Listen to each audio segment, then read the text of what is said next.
अस्सलाम वालेकुम। मुझे कैसे हैं सब लोग? होप सो सब ठीक होंगे। आज हम 9th क्लास की chemistry according to new syllabus chapter 8 का टॉपिक देखेंगे, variation of periodic table in periods and groups.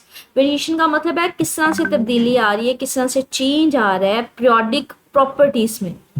Different properties है वो किस तरह से चेंज हो रही हैं जब हम पीरियड में मूव करते हैं और हम ग्रुप्स में मूव करते हैं। अच्छा, पीरियड्स हमारे पास क्या थे? अलोंग दी हॉरिजॉन्टल, ये हमारे पास पीरियोडिक टेबल था जिसमें अभी तक जितने एलिमेंट्स दरियाफ्त डिस्कवर हो चुके हैं बच्चे, उसको यहाँ पे रख दिया गया। इसमें ये जो हमारे पास हॉरिजॉन्टल रोज हैं बच्चे, इनको पीरियड्स बोलते हैं। ठीक है, ये सारे पीरियड्स हैं जिसमें हमारे पास 7 पीरियड्स हैं, ये 7 हॉरिजॉन्टल रोज हैं।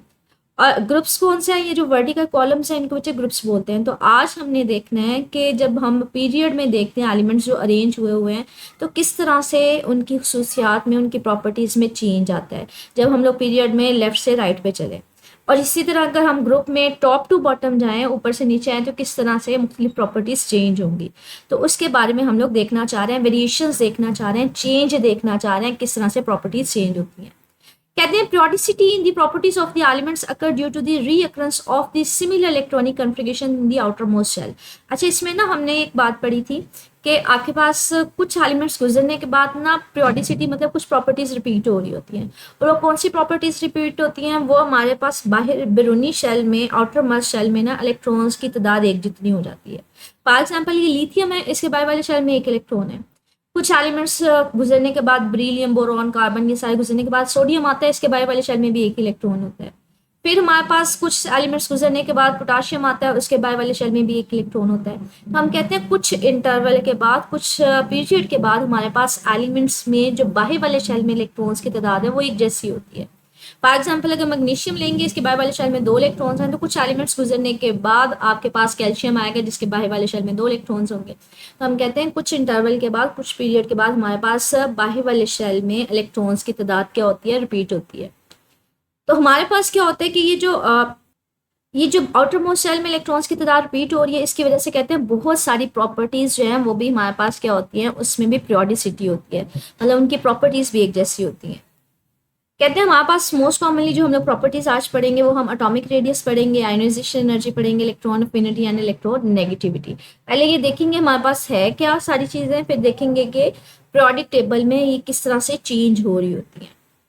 ठीक है, तो सबसे पहले आते हैं एटॉमिक रेडियस पे। कहते हैं atomic radius the electronic cloud of an atom has no definite limit because of the size of an atom can not be defined exactly. कहते हैं हमारे पास बच्चे जो अभी तक हमने स्ट्रक्चर पढ़ा हुआ है एटम का, हम जो स्ट्रक्चर पढ़ते हैं ना, हम ये पढ़ते हैं दरमियान में न्यूक्लियस और उसके बाहर इलेक्ट्रॉन्स के शेल्स होते हैं। लेकिन जो एटम दिखने में होता है बच्चे वो ऐसे नहीं होता। वो अगर मैं आपको उसकी शेप दिखाऊं तो ये हमारे पास ना सेंटर में न्यूक्लियस होता है, उसके बाहर ना इलेक्ट्रॉन का एक क्लाउड सा होता है। ये आपको क्लाउड सा नजर आ रहा होगा, बादल से नजर आ रहे होंगे।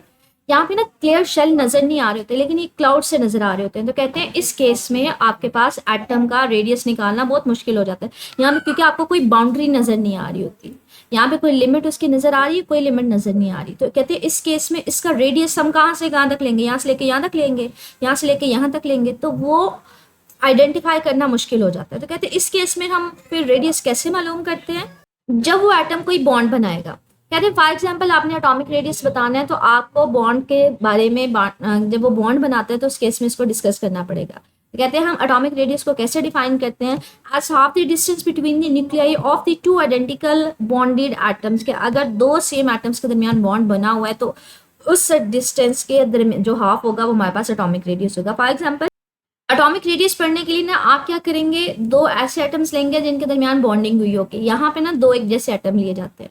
कहते हैं इनके न्यूक्लियाई, इसका ये न्यूक्लियस है, इसका ये न्यूक्लियस है, इन दोनों के दरमियान जो टोटल डिस्टेंस होगा दोनों के न्यूक्लियस के दरमियान का, उस डिस्टेंस का अगर हम हाफ ले लेंगे तो वो हमें एक एटम का रेडियस बता देगा। तो मैंने अभी आपको बताया कि हमारे पास एटॉमिक रेडियस किस तरह से मालूम करेंगे। हम उसके लिए देखेंगे उन एटम्स को लेंगे जिनके दरमियान कोई बॉन्ड बना होगा। तो हम जो एटम्स बॉन्ड बना रहे होते हैं उन दोनों के न्यूक्लियाई का टोटल डिस्टेंस जो है दरमियान का वो मालूम करते हैं। उस डिस्टेंस का जो हाफ होता है वो आपको क्या दे रहा होता है? वो एटॉमिक रेडियस दे रहा होता है। तो यहाँ पे एटॉमिक रेडियस की डेफिनेशन आ जाती है, it is the half of the distance between the 2 nuclei, between the nuclei of 2 identical atoms के। अगर 2 सेम एटम्स के दरमियान बॉन्ड बना हुआ है उसमें दो न्यूक्लियाई के दरमियान का जो डिस्टेंस होगा उसका जो हाफ होगा वो आपको क्या देगा, वो आपको एटॉमिक रेडियस देगा। ठीक है, तो यहाँ पे दो न्यूक्लियाई के दरमियान का डिस्टेंस है उसका हाफ है। आगे उसने एग्जाम्पल किसकी ली हुई है, कहते हैं फॉर एग्जाम्पल ये जो डिस्टेंस होता है ना ये यूजुअली पिकोमीटर में होता है, मतलब बहुत कम डिस्टेंस होता है। पिको की वैल्यू कितनी होती है, 10⁻⁻12 में होती है, मतलब इतना कम ये छोटा सा डिस्टेंस होता है। कहते हैं फॉर एग्जाम्पल हम लोग ना लेते हैं दो कार्बन एटम लेते हैं, उनके दरमियान का जो न्यूक्लियस के दरमियान का डिस्टेंस होता है वो 154 पिकोमीटर होता है। लेकिन अगर आपने रेडियस मालूम करना है एक कार्बन एटम का तो इस टोटल डिस्टेंस का आप हाफ कर देंगे। फॉर एग्जाम्पल ये देखिए आपको दिखा भी रहा है कि ये दो कार्बन एटम्स हैं, दो कार्बन एटम्स के न्यूक्लियाई के दरमियान का डिस्टेंस टोटल कितना है 154 पिकोमीटर। लेकिन अगर आपने एक कार्बन एटम का रेडियस मालूम करना है तो इस टोटल डिस्टेंस का हाफ ले लेंगे, इसको 2 से डिवाइड कर देंगे तो 77 पिकोमीटर आपके पास उसका रेडियस आ जाएगा। तो हम कहते हैं this is also called the covalent radius of the carbon atom. Carbon carbon atoms के दरमियान ना कोवलेंट बॉन्ड बना होता है। ठीक है, यहाँ पे बॉन्डिंग कौन सी हुई होती है, कोवलेंट बॉन्ड। हमने डिफरेंट टाइप्स के बॉन्ड पढ़े थे, covalent bond, ionic bond. Covalent bond में होता है कि शेयरिंग हो रही होती है, इसने भी एक इलेक्ट्रॉन अपना शेयर किया होता है, इसने भी।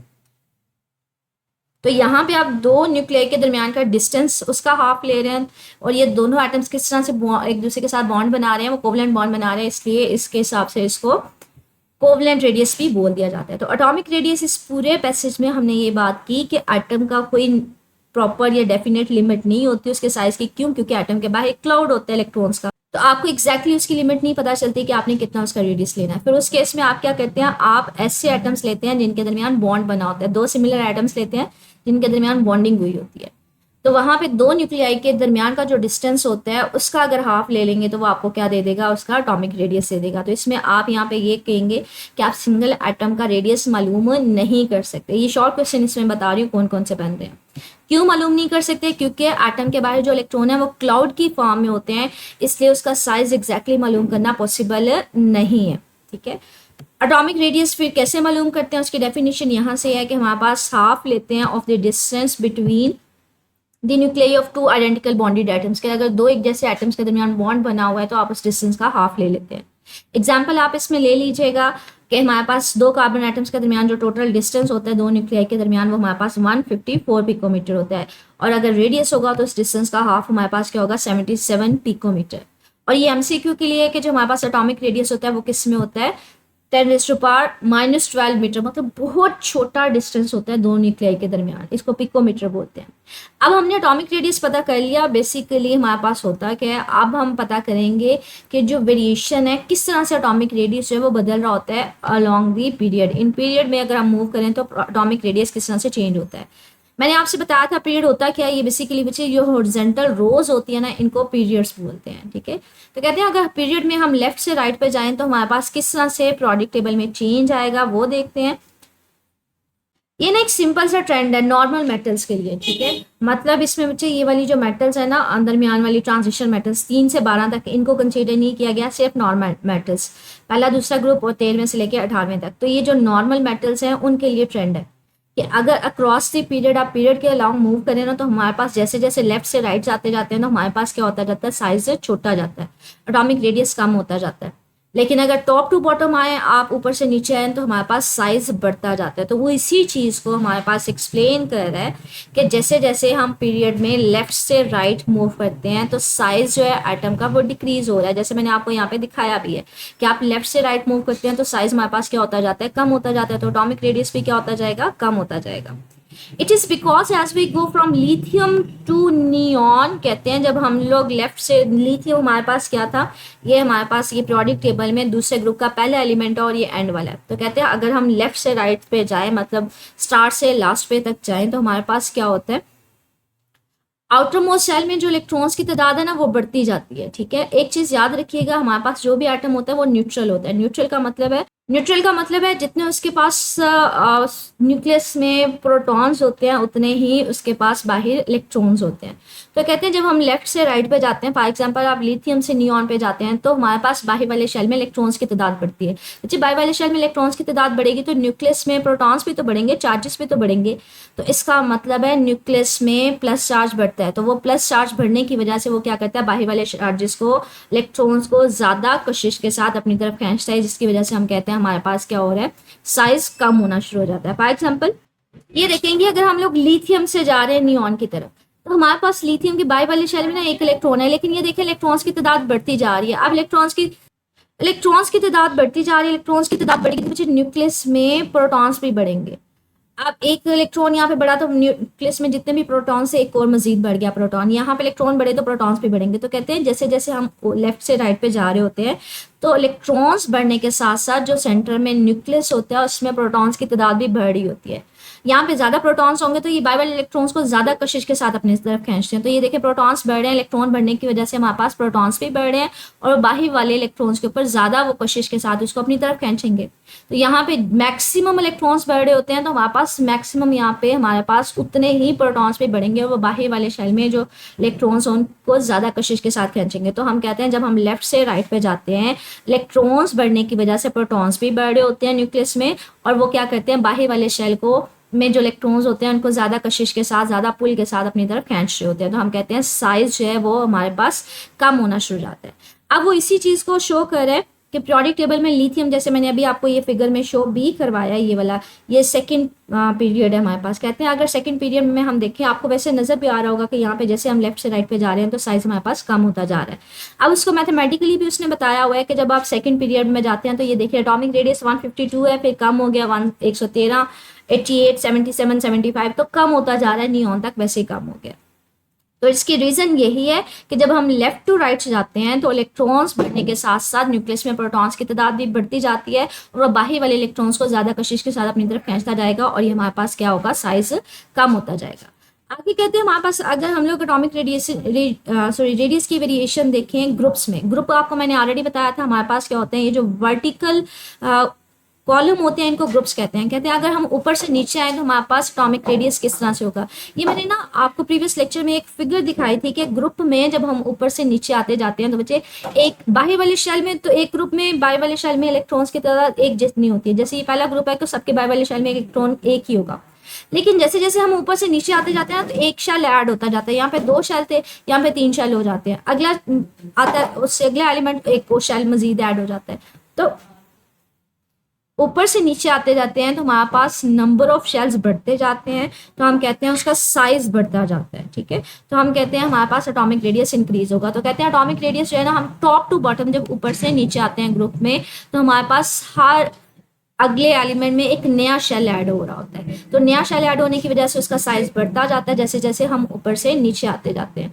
और जैसे जैसे बच्चे साइज बढ़ता जाएगा हमारे पास ऊपर से नीचे आएंगे तो बाहरी वाला इलेक्ट्रॉन जो है वो न्यूक्लियस से दूर होता जाता है, दूर होता जाता है तो न्यूक्लियस उसके ऊपर इतनी ज्यादा फोर्स भी नहीं लगा रहा होता, फोर्स कमजोर होती जाती है क्योंकि डिस्टेंस ज्यादा होता जा रहा है। तो एक तो शेल हमारे पास इससे बढ़ते जा रहे हैं, दूसरा जो बाहरी वाला इलेक्ट्रॉन है वो दूर होता जा रहा है, हमारे पास फोर्स कम होती जा रही है। तो हम कहते हैं एटॉमिक रेडियस बढ़ता जाता है। ये सेकंड ग्रुप उसने बताया हुआ है, सॉरी फर्स्ट है, फर्स्ट ग्रुप है लिथियम सोडियम पोटाशियम। तो ये देखिए ऊपर से जैसे जैसे नीचे आते जा रहे हैं हमारे पास शेल बढ़ते जा रहे हैं। लिथियम में 2 शेल से हमारे पास 2 इलेक्ट्रॉन से, मतलब ये देखिए लिथियम में इनर शेल में, ये आउटर मोस्ट है ना, ये बाई वाला शेल है, उससे नीचे लोअर शेल में हमारे पास इनर शेल में 2 इलेक्ट्रॉन है, लेकिन यहाँ पे देखें इससे नीचे लोअर शेल में 10 इलेक्ट्रॉन है, उससे नीचे देखें हमारे पास नंबर ऑफ इलेक्ट्रॉन्स मजीद बढ़ गए हैं। तो यहाँ पे यही चीज शो कर रहा है कि जैसे जैसे हम नीचे आते जा रहे हैं मतलब अलोंग द ग्रुप तो हमारे पास नंबर ऑफ इलेक्ट्रॉन्स भी बढ़ रहे हैं। और आपने जैसे जैसे नीचे देखा है तो हमारे पास शेल बढ़ने की वजह से एटॉमिक रेडियस भी बढ़ता जा रहा है। ये आपको फिगर से काफी हद तक आइडिया हो रहा होगा कि शेल बढ़ रहे हैं और इलेक्ट्रॉन्स की तादाद भी बढ़ रही है। तो जैसे जैसे हम ऊपर से नीचे आते जाते हैं तो हमारे पास साइज एटॉमिक रेडियस क्या होता जाता है, इंक्रीज होता जा रहा है। तो वो अप्रॉक्सीमेटली रेंज दे रहा है कि सबसे कम रेडियस हमारे पास लिथियम का होता है, सबसे कम साइज जो है वो लिथियम का होता है, लेकिन जैसे जैसे आप नीचे आते जा रहे हैं हमारे पास साइज बढ़ता जा रहा है। आगे हमारे पास आयनाइजेशन एनर्जी होती क्या है, कहते हैं ionisation energy is amount of energy, वो एनर्जी की वो वैल्यू होती है जो अगर आपने किसी भी एटम में आउटर मोस्ट शेल में जो इलेक्ट्रॉन है उसको रिमूव करवाना होता है तो उसके लिए जो आप एनर्जी देते हैं वो हमारे पास क्या होगी, आयनाइजेशन एनर्जी होगी। फॉर एग्जाम्पल अगर आप हम इसको देखें, ये मेरे पास एक एटम है, इसके बाहरी वाले शेल में 1 इलेक्ट्रॉन, फॉर एग्जाम्पल ये 2 इलेक्ट्रॉन है। अब अगर आपने 1 इलेक्ट्रॉन को निकालना है, एटम से बाहर निकालना है, तो बच्चे आपको इसको एनर्जी देनी पड़ती है। तो वो जो आप एनर्जी इसको देंगे उसको हम नाम क्या देते हैं, आयनाइजेशन एनर्जी। के बाहर वाले शेल में इलेक्ट्रॉन को निकालने के लिए जो आपको इसको एनर्जी देनी पड़ती है वो हमारे पास क्या होती है, आयनाइजेशन एनर्जी। कहते हैं फॉर एग्जाम्पल अगर किसी एटम में बाई वाले शेल में सिर्फ एक इलेक्ट्रॉन है और उस इलेक्ट्रॉन को आपने रिमूव करवाना है, तो जो उसके लिए एनर्जी देनी पड़ेगी उसको हम नाम क्या देंगे, फर्स्ट आयोनाइजेशन के। अगर बाई वाले शेल में है ही एक इलेक्ट्रॉन, उसी एक इलेक्ट्रॉन को आपने बाई निकालना है, तो उसके लिए जो एनर्जी देनी पड़ेगी वो आयोनाइजेशन एनर्जी उसकी फर्स्ट आयोनाइजेशन एनर्जी होगी। कहते हैं फॉर एग्जाम्पल हम लोग सोडियम का केस लेते हैं, उसके बाई वाले शेल में बच्चे सिर्फ एक ही इलेक्ट्रॉन है, तो बच्चे उसको निकालने के लिए जो एनर्जी देनी पड़ेगी वो 496 किलो जॉल पर मोल एनर्जी देनी पड़ेगी। फॉर एग्जाम्पल ये देखें, ये सोडियम एटम शो किया हुआ है, सोडियम के बाहर वाले शेल में ना सिर्फ एक ही इलेक्ट्रॉन है, ये देखें एक इलेक्ट्रॉन। अगर इसको इलेक्ट्रॉन को मैंने बाहर निकालना है तो उसके लिए जो एनर्जी देनी पड़ेगी उसको क्या नाम देंगे, फर्स्ट आयोनाइजेशन के। अगर किसी एटम के बाहर वाले शेल में सिर्फ एक इलेक्ट्रॉन है और इस इलेक्ट्रॉन को भी आपने निकालना है तो उसके लिए जो एनर्जी देनी पड़ती है उसको क्या नाम देते हैं, फर्स्ट आयोनाइजेशन एनर्जी। और सोडियम के केस में वो आपको कितनी देनी पड़ती है, 496 किलो जॉल पर मोल। तो यहाँ से आपके पास बच्चे एक शॉर्ट क्वेश्चन बन सकते हैं, आयोनाइजेशन एनर्जी होती क्या है, तो इसका आंसर यहाँ से यहाँ तक आ जाएगा। ठीक है, आपसे ये पूछा जा सकता है एमसीक्यू के, सोडियम की हमारे पास फर्स्ट आयोनाइजेशन एनर्जी की वैल्यू कितनी होती है, 496 किलो जॉल पर मोल। तो ये एमसीक्यू बन सकता है। कहते हैं फॉर एग्जाम्पल अगर आपके पास कोई ऐसा एटम है जिसमें बाहर वाले शेल में एक से ज्यादा इलेक्ट्रॉन्स हैं, फॉर एग्जाम्पल 2 इलेक्ट्रॉन्स हैं, तो जो पहले इलेक्ट्रॉन को रिमूव करवाने के लिए एनर्जी देनी पड़ेगी वो कंपैरेटिवली कम देनी पड़ेगी। लेकिन अगर उससे दूसरा भी इलेक्ट्रॉन आपने रिमूव करवाना है तो आपको ज्यादा एनर्जी देनी पड़ेगी। तो कहते हैं दे कैन बी रिमूव्ड, अगर एक से ज्यादा इलेक्ट्रॉन्स है, फॉर एग्जांपल 2 इलेक्ट्रॉन्स है, तो आप उनको 1 बाय 1 रिमूव करवा सकते हैं। लेकिन आपको अगर फर्स्ट इलेक्ट्रॉन देना निकालना है तो कम एनर्जी देनी पड़ेगी, लेकिन अगर दूसरा भी निकालना है तो एनर्जी ज्यादा देनी पड़ेगी। कहते हैं फॉर एग्जाम्पल इसमें ना हम लोग केस लेते हैं मैग्नीशियम का। मैग्नीशियम का केस देखते हैं उसको। मैग्नीशियम के बच्चे बाहरी वाले शेल में ना 2 इलेक्ट्रॉन्स होते हैं। अगर आपने एक इलेक्ट्रॉन को निकालना है तो आपको इसको एनर्जी देनी पड़ेगी। फॉर एग्जाम्पल एक इलेक्ट्रॉन मैंने बाहर निकालना था तो आपको इसको एनर्जी देनी पड़ी, जो हमारे पास हम कहते हैं उसकी फर्स्ट आयोनाइजेशन एनर्जी है। अब इसके ऊपर प्लस चार्ज आ गया बच्चे। इलेक्ट्रॉन मैंने कहा स्टार्टिंग में जितने इसके अंदर न्यूक्लियस में प्रोटॉन्स होते हैं उतने इलेक्ट्रॉन्स होते हैं, तो इसके ऊपर फोर्स लग रही होती है। आपने एक इलेक्ट्रॉन निकालने के लिए इसको एनर्जी दी, मतलब एक इलेक्ट्रॉन मैंने निकाल दिया। अब इसके ऊपर प्लस चार्ज आ गया, इसका मतलब है अब इसके पास प्रोटॉन्स ज्यादा हो गए, इलेक्ट्रॉन कम है। प्लस चार्ज का मतलब है एक प्रोटॉन इसमें ज्यादा हो गया क्योंकि इलेक्ट्रॉन तो मैंने निकाल दिया। अब प्रोटॉन्स जो है बाकी एक इलेक्ट्रॉन को ना ज्यादा कशिश के साथ अपनी तरफ खींचेगा, तो यहाँ पे इसके ऊपर ज्यादा स्ट्रॉन्ग फोर्स लगेगी। अब आपने अगर दूसरे इलेक्ट्रॉन को भी निकालना है तो आपको बहुत ज्यादा एनर्जी देनी पड़ेगी। तो वो जो एनर्जी आप दूसरे के लिए देंगे तो वो हमारे पास उसकी कौन सी होगी, वो उसकी सेकेंड आयोनाइजेशन एनर्जी होगी।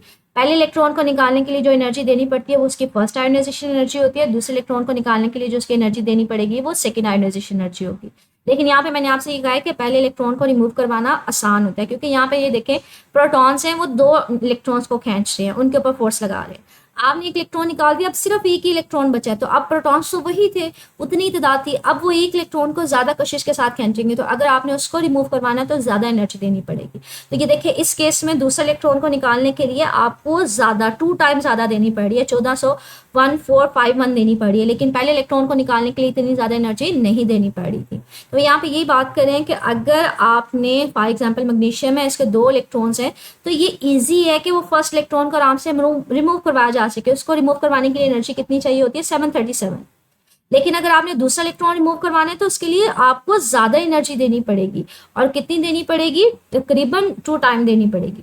कहते हैं आयनाइजेशन एनर्जी हमारे पास, अब अगर हम बात करें यहाँ से यहाँ तक ना मुझे सिर्फ आइडिया हो रहा था कि आयनाइजेशन एनर्जी है क्या, फर्स्ट आयनाइजेशन एनर्जी क्या होती है, सेकेंड आयनाइजेशन एनर्जी क्या होती है। फर्स्ट आयनाइजेशन एनर्जी होती है अगर फर्स्ट इलेक्ट्रॉन को रिमूव करवाना है, अगर किसी के पास 2 इलेक्ट्रॉन है तो सेकेंड इलेक्ट्रॉन को रिमूव करवाने के लिए जो एनर्जी होगी वो सेकेंड आयनाइजेशन एनर्जी होगी। आपके पास ये एमसीक्यू में पूछा जा सकता है, सोडियम की हमारे पास कितनी आयनाइजेशन एनर्जी होती है, मैग्नीशियम की पूछी जा सकती है, फर्स्ट आयनाइजेशन एनर्जी की वैल्यू क्या होती है, सेकेंड आयनाइजेशन की एनर्जी की वैल्यू क्या होती है। अब हम देखेंगे कि आयनाइजेशन एनर्जी का अलॉन्ग द पीरियड हमारे पास या पीरियोडिक टेबल में क्या ट्रेंड है, मतलब किस तरह से आयनाइजेशन एनर्जी कम हो रही होती है या ज्यादा हो रही होती है। अब अगर इसको वैसे ही देखा जाए ना, इसको पैसेज को पढ़े बगैर, तो हमारे पास ये देखें, जब हम लोग बात करते हैं ना क्रॉस द पीरियड लेफ्ट से राइट, तो बच्चे इलेक्ट्रॉन्स हमने पढ़ा था कि साइज हमारे पास छोटा होता जाता है ना, हमने एटॉमिक रेडियस यही पढ़ा था।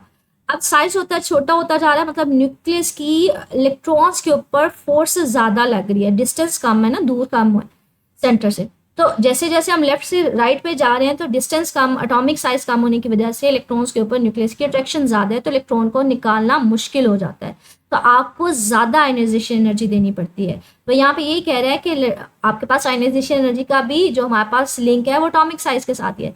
जितना ज़्यादा उसका साइज कम होगा, रेडियस कम होगा, हमारे पास जो न्यूक्लियस की अट्रैक्शन होगी ना आउटर इलेक्ट्रॉन्स के ऊपर वो ज़्यादा होगी और आपको ज़्यादा एनर्जी देनी पड़ेगी। इसका मतलब आयनाइजेशन एनर्जी भी ज़्यादा होगी। तो ये देखें, ये सेकंड आपके पास पीरियड को दिखाया है, तो जैसे जैसे आप लेफ्ट से राइट पे मूव कर रहे हैं तो आयनाइजेशन एनर्जी बढ़ती जा रही है। क्यों? क्योंकि साइज हमारे पास कम होता जा रहा था।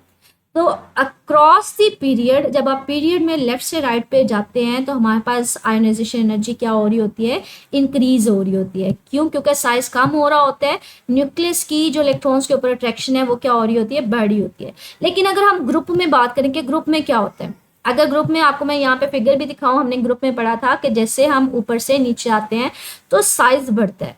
अब बाहरी वाली शेल के ऊपर न्यूक्लियस की अट्रैक्शन कम हो रही है क्योंकि डिस्टेंस ज़्यादा होता जा रहा है, साइज बढ़ता जा रहा है, तो बाहरी वाले इलेक्ट्रॉन को निकालना आसान होता जा रहा है, तो आयनाइजेशन एनर्जी क्या होगी? कम होगी। तो ये देखिए यहाँ पे ग्रुप के अलॉन्ग भी दिखाया हुआ है, लेकिन जैसे जैसे ऊपर से नीचे आते जा रहे हैं तो आयनाइजेशन एनर्जी कम होती जा रही है क्योंकि साइज बढ़ता जा रहा है, इलेक्ट्रॉन जो बाहरी वाला है वो न्यूक्लियस से दूर होता जा रहा है, उसको निकालना आसान होता जा रहा है। आगे हमारे पास ये इसमें दो टॉपिक्स मजीद बन सकते हैं। पहले छोटी छोटी डेफिनेशन, आयनाइजेशन एनर्जी क्या होती है, फर्स्ट आयनाइजेशन एनर्जी क्या होती है, मैग्नीशियम में फर्स्ट और सेकंड आयनाइजेशन एनर्जी क्या है, उसकी वैल्यू लिखें। आगे हमारे पास शॉर्ट क्वेश्चन या लॉन्ग क्वेश्चन बन सकते हैं, आयनाइजेशन एनर्जी पीरियोडिक टेबल में किस तरह से चेंज होती है, अलॉन्ग द पीरियड किस तरह से चेंज होती है, और अलॉन्ग द ग्रुप किस तरह से चेंज होती है। याद रखिएगा, पीरियड में अगर लेफ्ट टू राइट जाते हैं तो हमारे पास आयनाइजेशन एनर्जी बढ़ती है, लेकिन अगर आप ग्रुप में ऊपर से नीचे आते हैं तो हमारे पास आयनाइजेशन एनर्जी कम होती है। ठीक है, आगे हमारे पास इसी से रिलेटेड एक और प्रॉपर्टी है, कहते हैं इलेक्ट्रॉन अफिनिटी। इलेक्ट्रॉन अफिनिटी हमारे पास क्या है? कहते हैं electron affinity is the amount of energy change when an electron is added in the outermost shell. कि हमारे पास ये क्लोरीन एटम है बच्चे, इसके बाहर वाले शेल में 7 इलेक्ट्रॉन्स है। अगर मैं इसमें एक इलेक्ट्रॉन ऐड कर दूं तो बच्चे अगर किसी भी एटम के बाहर वाले शेल में इलेक्ट्रॉन ऐड करें ना, एंटर करवाएं, तो वहां से एनर्जी हमेशा रिलीज होती है, खारिज होती है। लेकिन अगर हमने आयनाइजेशन में पढ़ा था, अगर कहीं से आपने इलेक्ट्रॉन को निकालना हो तो एनर्जी देनी पड़ती है, लेकिन कहीं पे अगर आप इलेक्ट्रॉन को एंटर करवाते हैं तो वहां पे एनर्जी खारिज होती है, रिलीज होती है। तो जहाँ पे फॉर एग्जांपल आप किसी भी एटम में जब इलेक्ट्रॉन को एंटर करवाएंगे, गेन करवाएंगे, तो वहाँ पे जो एनर्जी रिलीज होगी उसको नाम क्या देंगे?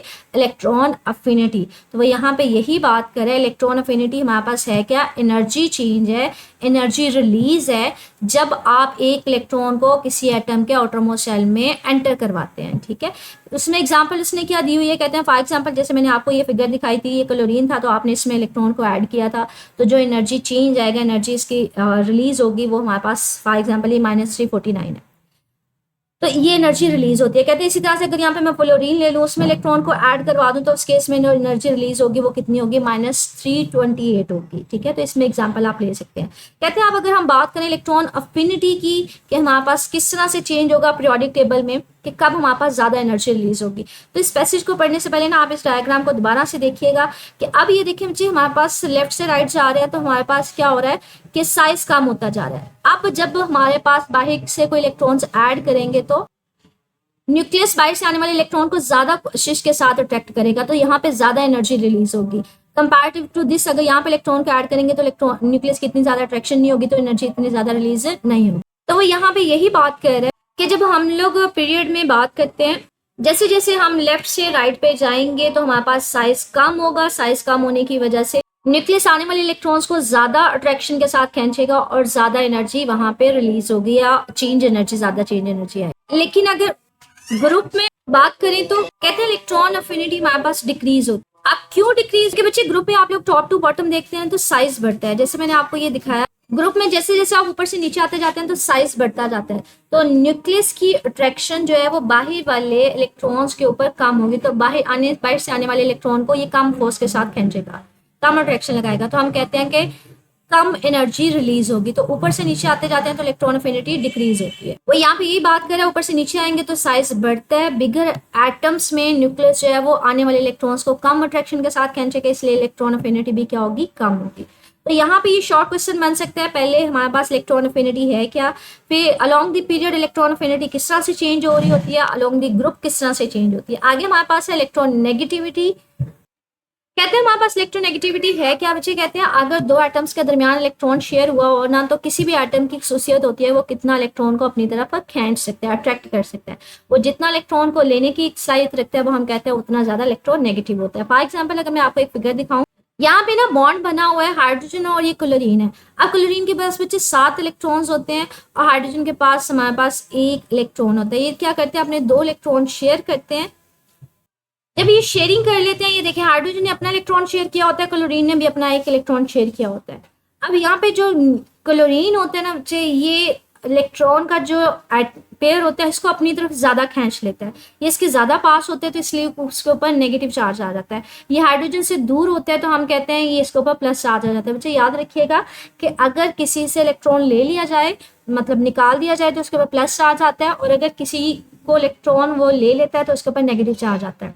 यहाँ पे ना हमारे पास शेयरिंग होती है, यहाँ पे कोवलेंट बॉन्ड बना होता है, हाइड्रोजन अपना 1 इलेक्ट्रॉन और क्लोरीन अपना 1 इलेक्ट्रॉन शेयर करते हैं। लेकिन ये जो इलेक्ट्रॉन शेयर होता है क्लोरीन, ये जो इलेक्ट्रॉन का पेयर है ये ज्यादा अपनी तरफ खींच लेता है।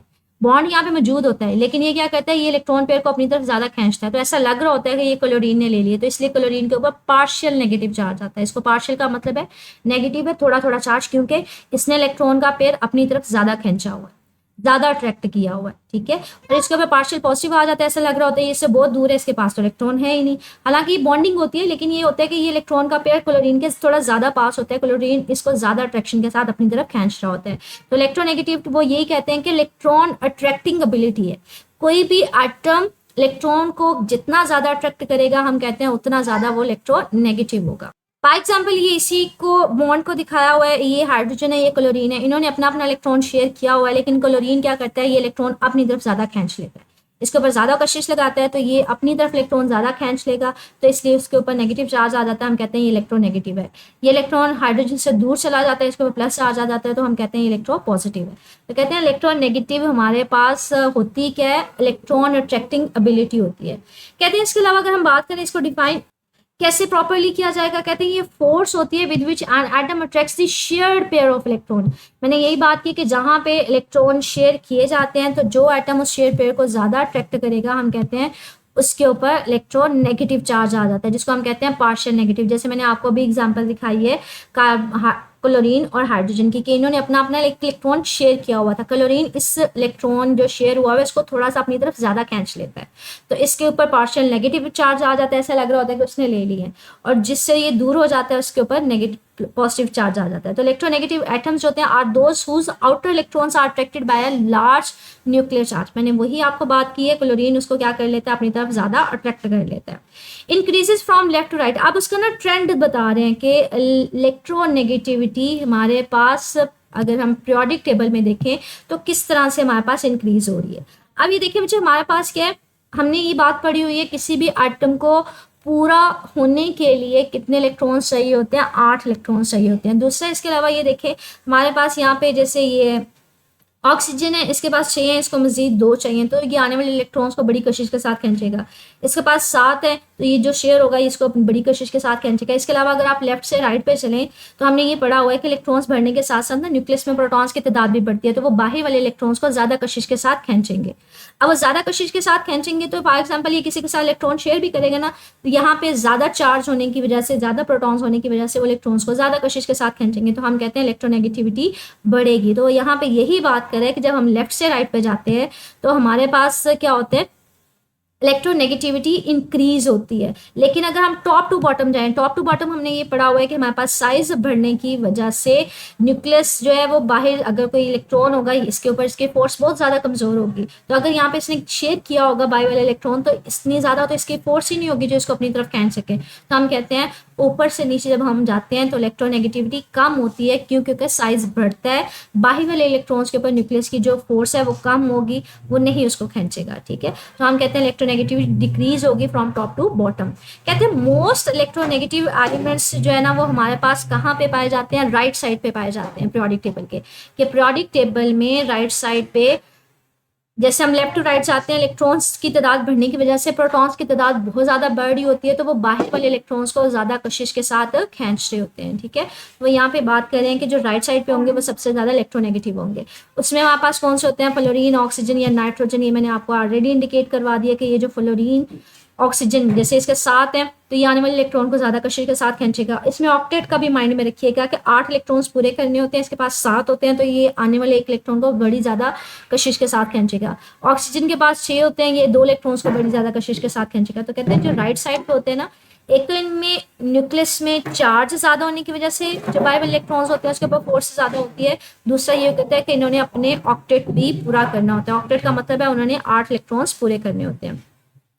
और दूसरा कहते हैं जो मोस्ट इलेक्ट्रोपॉजिटिव है। इलेक्ट्रोपॉजिटिव क्या है, जिसका इलेक्ट्रॉन के ऊपर कोई कशिश नहीं होती, एज सच इतनी ज़्यादा स्ट्रॉन्ग नहीं होती। तो वो कहते हैं हमारे पास ग्रुप में जब हम लोग बात करते हैं पीरियड में जब हम बात करें पीरियोडिक टेबल में लेफ्ट साइड पे होंगे और सबसे बॉटम पे होगा। फॉर एग्जाम्पल पीरियोडिक टेबल में लेफ्ट साइड पे और सबसे नीचे, क्योंकि इसका साइज सबसे बड़ा है, तो इसका बाहरी वाले शेल के जो इलेक्ट्रॉन्स होंगे उनके ऊपर सबसे कम फोर्स होगी, तो ये इसको इतनी ज़्यादा कशिश के साथ अट्रैक्ट नहीं कर रहा होगा। तो जो लेफ्ट साइड पे सबसे नीचे होगा उसका जो हमारे पास कह लें इलेक्ट्रोनेगेटिविटी है, इलेक्ट्रोपॉजिटिव वो मैक्सिमम होगा, और या we can say that electronegative वो सबसे कम होगा। ठीक है, वो उसकी कशिश सबसे कम होगी। ये देखिए ये ट्रेंड भी दिखाया हुआ है अलोंग द पीरियोडिक टेबल। जब आप लेफ्ट से राइट पे जा रहे हैं तो हमारे पास ये देखें अगर हम बात करें इलेक्ट्रोनेगेटिविटी की, वो बढ़ती जा रही है, क्योंकि साइज कम होता जा रहा है तो वो इलेक्ट्रॉन्स को ज़्यादा कशिश के साथ खींचेगा। लेकिन अगर आप ग्रुप में बात करें, ऊपर से नीचे आते जा रहे हैं, साइज बढ़ने की वजह से हमारे पास क्या होती जा रही है, इलेक्ट्रोनेगेटिविटी कम होती जा रही है, वो बाहर वाले इलेक्ट्रॉन्स को कम कशिश के साथ खींचेंगे। तो ये कुछ प्रॉपर्टीज थी उनकी, हमने देखा कि हमारे पास शॉर्ट क्वेश्चंस कौन कौन से बन सकते हैं, लॉन्ग क्वेश्चंस कौन कौन से बन सकते हैं, वेरिएशंस क्या हैं पीरियोडिक टेबल में। तो बच्चे एज अ होल तो ये लॉन्ग क्वेश्चन में पूछा जा सकता है। जैसे आपके पास लॉन्ग क्वेश्चन आ जाए एटॉमिक रेडियस के ऊपर डिटेल नोट लिखें। अब इसमें शॉर्ट क्वेश्चन क्या है, एटॉमिक रेडियस क्या है, फिर पूछा जा सकता है जैसे एटॉमिक रेडियस को किस में मालूम कर सकते हैं, उसके अलावा किसी भी एटम का एटॉमिक रेडियस इंडिविजुअल एटम का क्यों मालूम नहीं कर सकते। इसके अलावा आपके पास पीरियोडिक टेबल में एटॉमिक रेडियस किस तरह से चेंज हो रहा होता है along the period and along the group. ठीक है, तो ये आपके पास लॉन्ग क्वेश्चन बन सकता है। ओवरऑल तो लॉन्ग क्वेश्चन बनेंगे, लेकिन इसमें छोटे छोटे शॉर्ट क्वेश्चन है। इसके अलावा आयनाइजेशन एनर्जी की डेफिनेशन पूछी जा सकती है। फास्ट आयनाइजेशन एनर्जी क्या होती है, कोई एक एग्जांपल लिखें, उसमें आप सोडियम की एग्जांपल लिखेंगे। आपसे पूछा जा सकता है second ionization, first and second ionization energy क्या होती है, कोई एग्जांपल लिखें जिसमें सेकेंड आयनाइजेशन एनर्जी भी हो रही हो, उसमें आप मैग्नीशियम के एग्जांपल के साथ ये वाला लिखेंगे।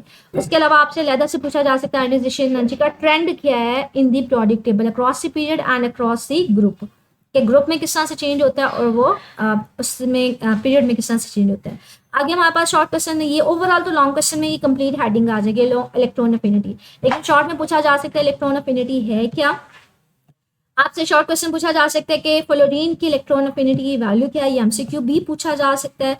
इसके अलावा शॉर्ट क्वेश्चन बन सकता है कि इलेक्ट्रॉन अफिनिटी की पीरियोडिक टेबल में ट्रेंड क्या है, कि अगर अलोंग द पीरियोडिक पीरियड बात करें किस तरह से इलेक्ट्रॉन अफिनिटी चेंज होगी, अक्रॉस ग्रुप बात करें तो किस तरह से चेंज होगी।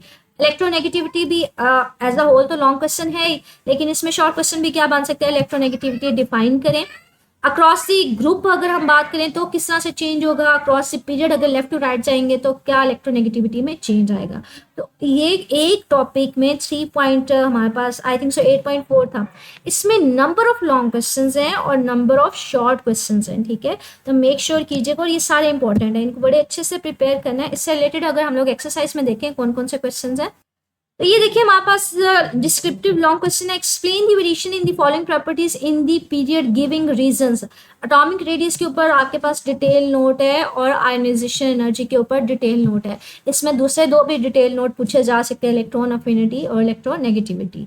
ठीक है, वो भी हमारे पास लॉन्ग क्वेश्चन में पूछे जा सकते हैं, लेकिन यहाँ पे 2 लॉन्ग क्वेश्चन का जिक्र है। इसके अलावा हमारे पास एक कंस्ट्रक्टेड शॉर्ट क्वेश्चन है, कहते हैं how would you find the atomic radius. तो वो हमने पढ़ा था कि 2 आइडेंटिकल एटम्स के दरमियान बॉन्ड बना होगा, उसमें 2 न्यूक्लियाई के जो दरमियान का डिस्टेंस होता है उसका हाफ जो होता है वो आपको एटॉमिक रेडियस देता है, जिसमें हमने ये वाली डायग्राम भी देखी थी, जिसमें हमने एग्जांपल दी थी 2 कार्बन के एटम्स की, कि उसके दरमियान का जो न्यूक्लियाई के 2 न्यूक्लियाई के दरमियान का डिस्टेंस होता है, अगर उसका हाफ लेंगे तो वो आपको उसका रेडियस दे देगा। तो ये मैंने टॉपिक में इसके डेफिनेशन हाईलाइट करवाई हुई है, ठीक है। अगला कहते हैं वाई, आगे हमारे पास थर्ड क्वेश्चन है, कहते हैं एटॉमिक रेडियस है बोरॉन एल्यूमिनियम का, बोरॉन का 88 पिकोमीटर है और एल्यूमिनियम का 125 पिकोमीटर है। आप बताएं किस में से इलेक्ट्रॉन को लूज करवाना आसान है? बच्चे जिसका साइज बड़ा होगा, क्योंकि न्यूक्लियस से बाहर वाले इलेक्ट्रॉन का डिस्टेंस ज़्यादा होगा, फोर्स कम लग रही होगी, तो उसको हम रिमूव करवाना आसान होगा। तो यहाँ पे ये कह रहे हैं एल्यूमिनियम का साइज बड़ा है तो इलेक्ट्रॉन को इजीली रिमूव करवाया जा सकता है। क्यों? क्योंकि उसका एटॉमिक साइज बड़ा है, तो हमारे पास आउटर मोस्ट शेल के ऊपर इलेक्ट्रॉन की न्यूक्लियस की अट्रैक्शन क्या होगी? कम होगी, due to weaker attraction from the nucleus, ठीक है। तो ये हमारे पास एक शॉर्ट क्वेश्चन। अच्छा, हमारे पास शॉर्ट क्वेश्चन है, कहते हैं which element has the least value of ionization energy, सबसे कम किसकी होगी, and which has the highest value of electronegativity. तो ये हमने पढ़ा था, हमारे पास लीस्ट आयनाइजेशन एनर्जी बच्चे जो होती है वो सीजियम की होती है। क्यों? क्योंकि इसका साइज सबसे बड़ा होता है। देखें पीरियोडिक टेबल में लेफ्ट साइड पे बिल्कुल बॉटम पे होता है, इसके साइज सबसे बड़ा होता है, तो बाई वाले शेल में इलेक्ट्रॉन्स के ऊपर जो न्यूक्लियस की अट्रैक्शन है वो सबसे कम होगी, तो निकालना इलेक्ट्रॉन को सबसे ज्यादा आसान होगा। इसके अलावा वो कहते हैं हमारे पास इलेक्ट्रोनेगेटिविटी हाईएस्ट किसकी होती है बच्चे? वो फ्लोरीन की होती है। क्यों? क्योंकि ये देखें हमारे पास, ये देखें इनमें तो 8 इलेक्ट्रॉन्स, जो 8वें ग्रुप के एलिमेंट्स होते हैं इनके 8 इलेक्ट्रॉन्स पूरे होते हैं, इनके पास 7 इलेक्ट्रॉन्स होते हैं। और सबसे छोटा साइज किसका है? फ्लोरीन का। तो ये बाहर वाले जो इलेक्ट्रॉन होगा उसको ज्यादा अट्रैक्शन के साथ अपनी तरफ खींचेगा, तो इसकी इलेक्ट्रोनेगेटिविटी सबसे हाईएस्ट होगी, ठीक है। तो ये हमारे पास इस क्वेश्चन का आंसर है। आगे हमारे पास एक शॉर्ट क्वेश्चन है, कहते हैं the first ionization value, energy value of magnesium is less than the second one. ये हमने पढ़ा था कि मैग्नीशियम में पहले इलेक्ट्रॉन को रिमूव करवाना आसान होता है लेकिन दूसरे को करवाना मुश्किल होता है, क्योंकि एक इलेक्ट्रॉन निकाल देंगे तो वो रिमेनिंग इलेक्ट्रॉन को ज्यादा अट्रैक्शन के साथ खींच रहा होगा, ठीक है। ये मैंने आपको डायग्राम भी दिखाई थी, जिसमें बाई वाले शेल में 2 इलेक्ट्रॉन्स होते हैं मैग्नीशियम के। अगर आप एक इलेक्ट्रॉन को निकाल देते हैं तो बच्चे आप न्यूक्लियस जो है सिर्फ एक इलेक्ट्रॉन के ऊपर फोर्स लगा रहे हैं, वो ज्यादा फोर्स लगा रहे हैं, क्योंकि पहले 2 के ऊपर लग रही थी, अब सिर्फ एक के ऊपर लग रही है। तो अब इस इलेक्ट्रॉन को निकालना मुश्किल होता है। तो आप देखें आपको ज्यादा एनर्जी देंगे तो इलेक्ट्रॉन दूसरा निकलेगा, तो हम कहते हैं वो सेकेंड वाले इलेक्ट्रॉन को, जो रिमेनिंग इलेक्ट्रॉन होगा उसको ज्यादा फोर्स के साथ अट्रैक्ट कर रहा होगा, तो रिमेनिंग इलेक्ट्रॉन जो है वो स्ट्रॉन्गर फोर्स उसके ऊपर एक्सपीरियंस हो रही होगी, इसलिए उसको रिमूव करवाने के लिए आपको ज्यादा एनर्जी देनी पड़ेगी, ठीक है। आगे कहते हैं हमारे पास why are the most electronegative elements present in the 16 and 6th and 7th group. अच्छा बच्चे, जो 8वां होता है ना, इनके इलेक्ट्रॉन्स तो पूरे होते हैं, लेकिन ये जो हमारे पास 6ठा और 7वां होता है ना, 7वें के बाई वाले शेल में 7 इलेक्ट्रॉन्स होते हैं, इसको सिर्फ एक चाहिए होता है, ये आने वाले इलेक्ट्रॉन्स को बड़ी ज्यादा स्ट्रॉन्ग फोर्स के साथ अट्रैक्ट कर रहा होता है। इसके पास 6 होते हैं, इसको 2 और चाहिए होते हैं, तो ये भी ज्यादा फोर्स लगा रहा होता है। तो हम कहते हैं जो 7वें और 6ठे वाले हमारे पास ग्रुप के होते हैं, इनको ये इलेक्ट्रॉन्स के ऊपर ज्यादा फोर्स लगाते हैं, ये ज्यादा इलेक्ट्रॉन नेगेटिव होते हैं, ये इलेक्ट्रॉन को ज्यादा अट्रैक्शन के साथ खींच रहे होते हैं। दूसरा ये देखिए 8वें ग्रुप के सबके जो बाई वाले शेल होते हैं इसमें इलेक्ट्रॉन्स पूरे होते हैं, लेकिन 7वें और 6ठे में ये देखिए इनका साइज, एक तो पहले हमारे पास जब लेफ्ट से राइट पे जाते हैं इनका साइज सबसे कम होता है, ये तो कोई बॉन्ड नहीं बनाएंगे, सिर्फ ये बॉन्ड बनाएंगे, तो ये इलेक्ट्रॉन को ज्यादा कोशिश के साथ खींचेंगे क्योंकि इनका साइज हमारे पास कम होता है। तो वो यहाँ पे यही बात कर रहा है कि ये ज्यादा इलेक्ट्रोनेगेटिव क्यों होते हैं, क्योंकि इनका साइज कम होता है, न्यूक्लियस में चार्ज ज्यादा होने की वजह से हमारे पास एक तो साइज कम होता जाता है और दूसरा न्यूक्लियस में चार्ज ज्यादा होने की वजह से इलेक्ट्रॉन को ज्यादा अट्रैक्शन के साथ खींचेंगे। क्योंकि देखिए बच्चे लेफ्ट से राइट जैसे हम 6ठे और 7वें तक आते हैं ना, तो हमारे पास इलेक्ट्रॉन बनने के साथ साथ न्यूक्लियस का चार्ज भी बढ़ता जाता है, तो अट्रैक्शन हमारे पास ज्यादा होती जाती है, वो आने वाले इलेक्ट्रॉन को ज्यादा कशिश के साथ खींचेंगे, और दूसरा न्यूक्लियस से डिस्टेंस कम होने की वजह से भी फोर्स ज्यादा होती है। आगे कहते हैं हमारे पास which has the maximum atomic radius and which has the minimum atomic radius. तो जो लेफ्ट साइड पे होंगे बच्चे उनका एटॉमिक रेडियस हमारे पास ज्यादा होगा, और जो राइट साइड पे होंगे पीरियोडिक टेबल में उनका एटॉमिक रेडियस मिनिमम होगा। इसमें आप बात करते हैं किसकी? सोडियम की और क्लोरीन की। थर्ड पीरियड में आपने बताना है, तो इसमें ये देखें ये थर्ड पीरियड है, ठीक है। तो लेफ्ट से राइट पे हमारे पास सोडियम का साइज सबसे ज्यादा होता है, क्लोरीन का सबसे कम होता है। ये आगे बच्चे हमारे पास गैसेज होती हैं, ये हमारे पास कह लें इनका ऑक्टेट पूरा होता है, तो इनके साइज तकरीबन सेम ही होता है, तो हमारे पास क्लोरीन का साइज सबसे कम होगा, सोडियम का सबसे ज्यादा होगा। अगला हमारे पास शॉर्ट क्वेश्चन है, कहते हैं do you expect calcium to be more reactive than sodium. कि कैल्शियम ज्यादा रिएक्शन करेगा सोडियम की निस्बत, अगर करेगा तो उसको जस्टिफाई करें, उस आंसर को लिखें, ठीक है। कैल्शियम और सोडियम की बात हो रही है, तो ये देखिए बच्चे कैल्शियम का ना हमारे पास ये है, कैल्शियम और सोडियम में कंपैरिजन करें। कहते हैं हमारे पास ये देखिए हम लोग ना जैसे जैसे अलॉन्ग द ग्रुप ऊपर से नीचे आते जाते हैं तो साइज बढ़ता जा रहा है। सोडियम ग्रुप में ऊपर है लेकिन जैसे कैल्शियम हमारे पास कंपैरेटिवली नीचे है ग्रुप में, तो इसका साइज ज़्यादा होता है सोडियम की निस्बत, तो हम कहते हैं इससे इलेक्ट्रॉन को निकालना ज़्यादा आसान है, इसकी आयोनाइजेशन एनर्जी कम होती है, तो हम कहते हैं ये इजीली रिएक्शन कर जाएगा। तो यहाँ पे ये बात करें जी कैल्शियम हमारे पास ज़्यादा रिएक्टिव होता है, क्यों? क्योंकि कैल्शियम ग्रुप नंबर 2 में तीसरे नंबर पे है और ग्रुप में जैसे जैसे हम नीचे आते जाते हैं इलेक्ट्रॉन साइज बढ़ने की वजह से इलेक्ट्रॉन जो है वो लूज करवाना ज़्यादा आसान होता जाता है, तो हम कहते हैं इसलिए इसकी आयोनाइजेशन एनर्जी कम हो गई है, तो ये हमारे पास जल्दी रिएक्शन कर जाएगा। आगे हमारे पास क्वेश्चन है, कहते हैं why does the size of the period increases as we move down the periodic table. कहते हैं जब हम लोग ऊपर से नीचे आते हैं, move down the periodic table, ऊपर से नीचे आते जाते हैं तो साइज क्यों बढ़ता जाता है बच्चे? साइज इसलिए बढ़ता जाता है जैसे हम ऊपर से नीचे आ रहे होते हैं तो शेल एक एक शेल इंक्रीज होता जाता है, तो जैसे ये देखिए पहले 2 शेल थे, नीचे आए 3 शेल हो गए, इससे नीचे आए तो 4 शेल हो गए, तो नंबर ऑफ शेल्स बढ़ते जा रहे होते हैं, इसलिए साइज हमारे पास क्या होता है? बढ़ता जाता है। ठीक है, इस टॉपिक में बच्चे नंबर ऑफ शॉर्ट क्वेश्चन जैसे एक्सरसाइज में भी हमने देखे काफी ज्यादा शॉर्ट क्वेश्चन है, टॉपिक में से भी बन रहे हैं, लॉन्ग क्वेश्चन भी इसमें से 4 लॉन्ग क्वेश्चन बन रहे हैं। स्टिल इससे रिलेटेड बच्चे कुछ पूछना हुआ, कोई पॉइंट मिसिंग हुआ तो मेरे कमेंट सेक्शन में पूछ लीजिएगा। ओके, अल्लाह हाफिज।